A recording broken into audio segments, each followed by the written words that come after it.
filming.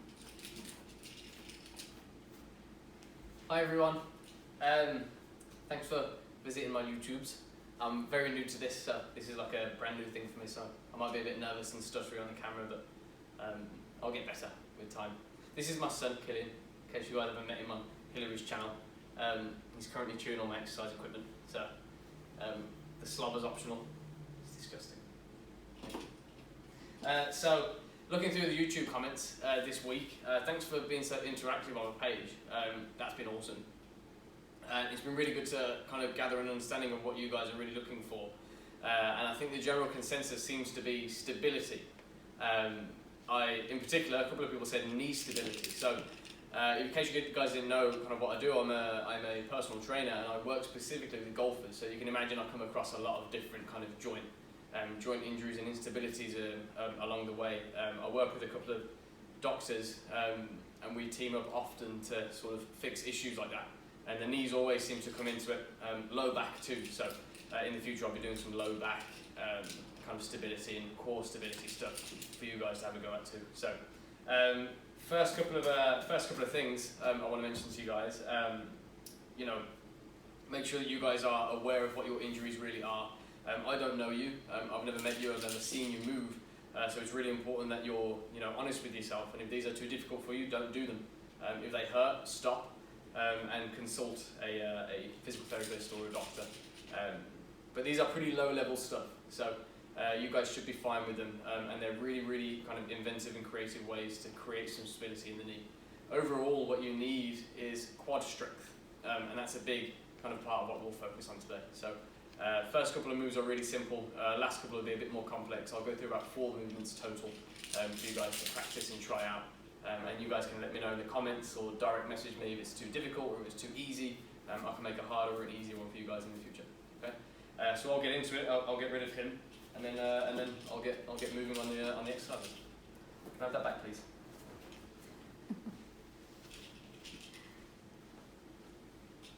Hi everyone. Say bye, Killian. Okay, so I have 2 pieces of equipment.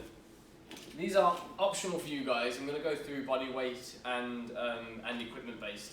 But what I want to talk to you guys first is mobility, or about mobility. And I know that's kind of a buzzword sometimes, but when looking at building stability and strength, mobility is a really important factor in that. If you don't have the adequate mobility so you can get into the positions in the first place, that can sometimes be an issue.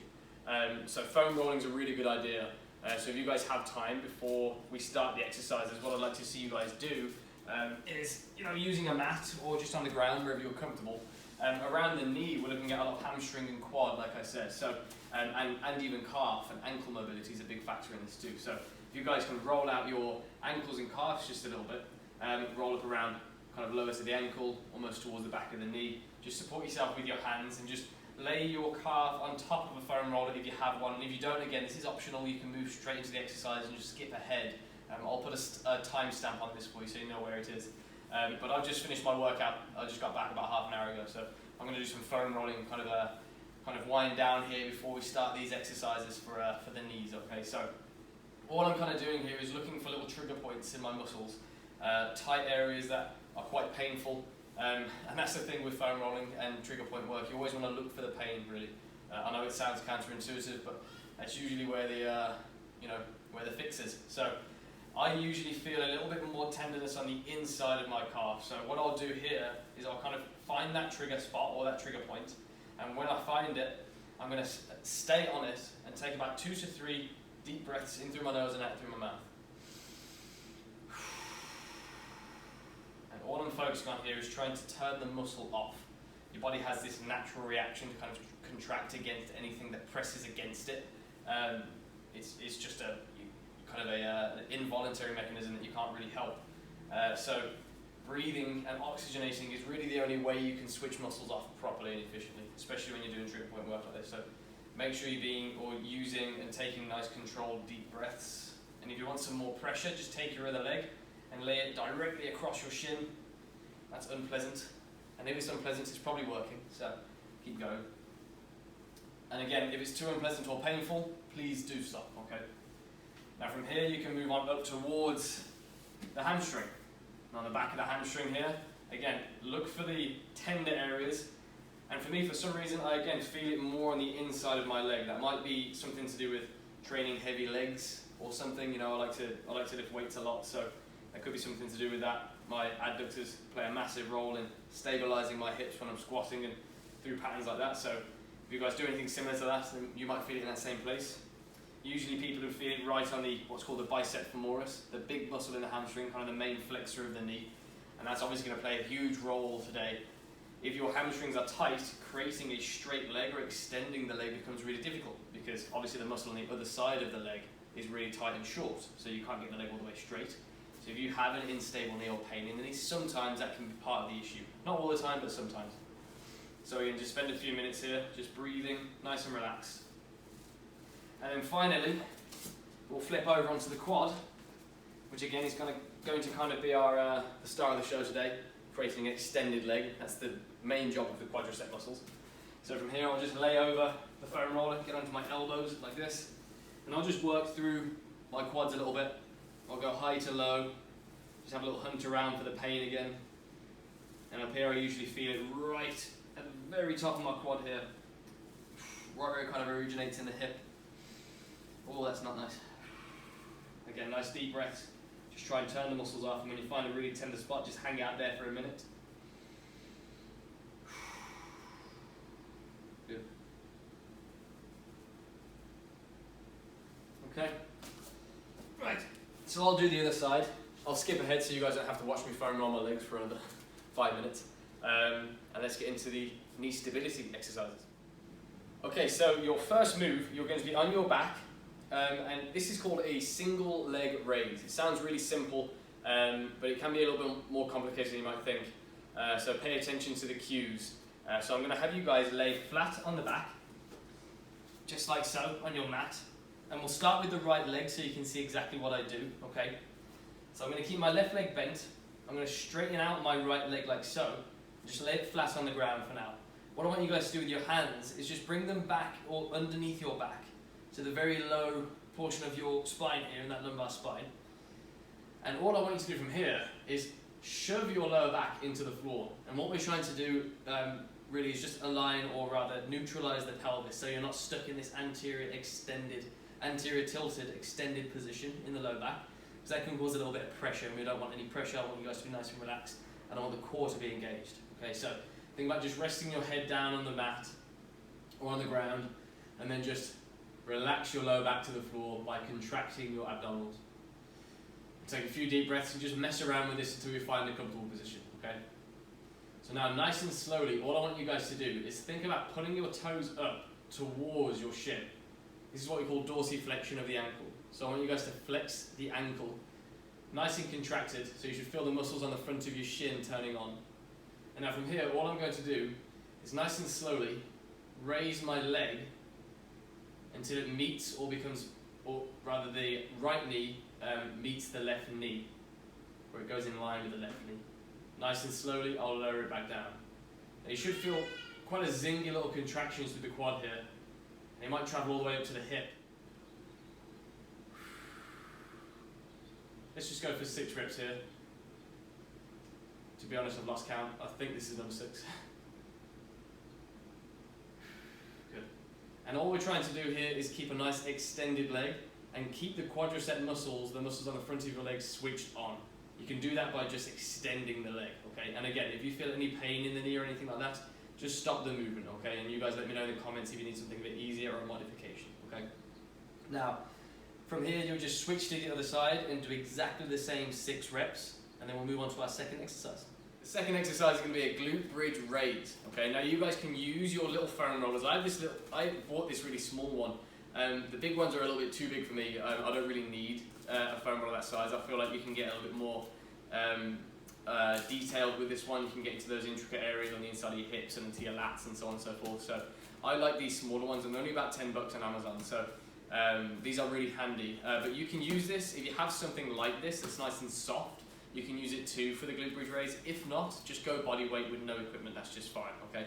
I'm going to give you 2 variations of this movement as well. Okay. One's going to be easier, and the other one's going to be a little bit harder. Okay. So what I'm going to have you guys do again You can stay on your back after the first movement.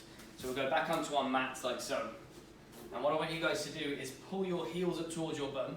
Okay, not too close. I want about maybe a foot or half a foot space between your bum and your heels. Now from here, just lay your head down on the mat again. And if you need to, you can support yourself with your hands next to your pockets. But if you can, hands over the shoulders is going to be a little bit harder. It's going to require a little bit more stability from the core, and a little bit more work from the core. But whichever is easier for you guys for now. Okay, you can always build up to these harder kind of variations of these movements. Okay, so for now, let's just go hands down by the sides, just for the sake of the video. Now this is movement or option number 1 without the foam roller. I want you guys to really think about keeping your knees, hips and ankles almost in line with each other. I don't want your knees to flare out too much and your feet to come off the floor. I want a nice stable foot and everything's kind of in line, okay? Now nice and slowly, I'm going to raise my hips or my glutes away from the floor by driving my heels into the ground. And you should almost feel like your weight shifts back to your shoulders and your hamstrings are going to fire up really well here, okay? And we foam rolled the hamstrings earlier on and kind of released some tension there, so you might feel a little bit of a cramp almost. It's fine if you do. If you feel a cramp, just lower your hips back down, straighten your legs out, and just take a few deep breaths, okay? But if you don't, what I want you guys to do is 6, again, nice, slow reps, as slow as you possibly can go, up and down. Maybe think about counting to 3 in your head.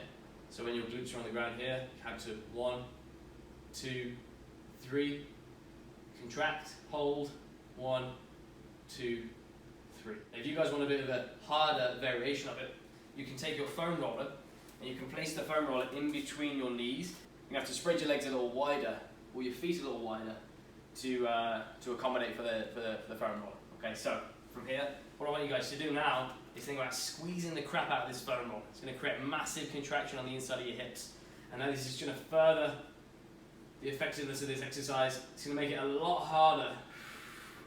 So now breathing is going to be really important for you guys. Always exhale into contractions. Just nice and easy, nice and slow. Again, do 6 reps of those. Okay. The entire lower body is kind of dependent on how stable the hips are. And same with the hips and the lower body. They have an interdependent relationship with one another. So making sure that our lateral hips are super strong and stable is a very, very important component when it comes to creating stability in the lower body in general, not just the knees. Okay, so the next movement we'll do is called a lateral tube walk. So hop on up to your feet, and what you're going to need to do now with the bands, I want you to put the bands around your knees. I want you to go above the knee itself. Okay, now you can see I'm using just an exercise band here. I'm not sure what happened to my tube. It's somewhere in the car. I think I carry exercise equipment around with me everywhere, so God knows where it could be. But I've just tied the 2 ends together and it's created a nice little bit of resistance for me. This is just plenty. Okay, so what I'm going to think about doing, I'm going to start at the left hand side of my mat here. Now there's a couple of important cues for you. I want you to think about sitting down into a chair. Okay, the action you make when sitting down into a chair, your hips go back and your knees bend, but I want you to keep your chest nice and tall. Okay, now I want you to put your hands on your hips so you can really feel like you're in a nice stable position here. Now, your feet are going to stay straight, toes pointing forwards, and I want you to almost feel as if you're going duck-footed, meaning your toes are going to kind of face each other and turn inwards. This is going to help us get a better connection to the lateral hip, which is kind of the muscle that we're targeting with this exercise.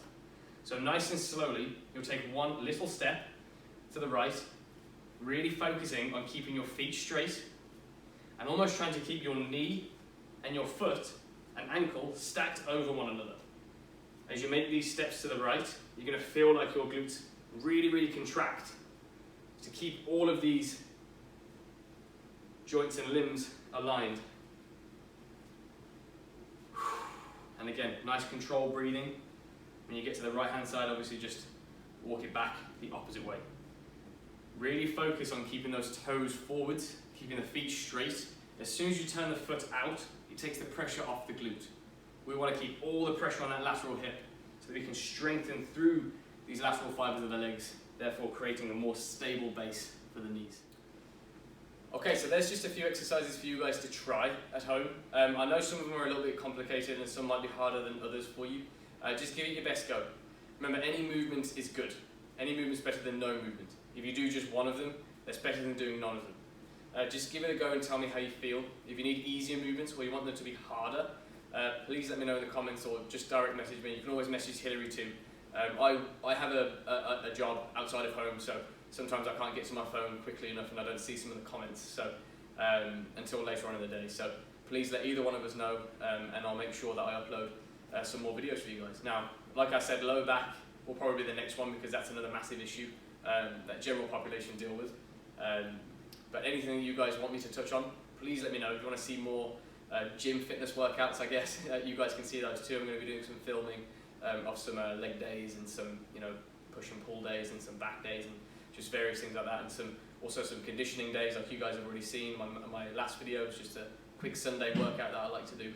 But please let me know anything you guys want to see. I want to make sure you guys get exactly what you want. Me and Hillary are really grateful for the support that you've given her on her channel, and I'm thankful for you guys coming over to see me too. And I'll see you guys in the next one, I guess. Enjoy.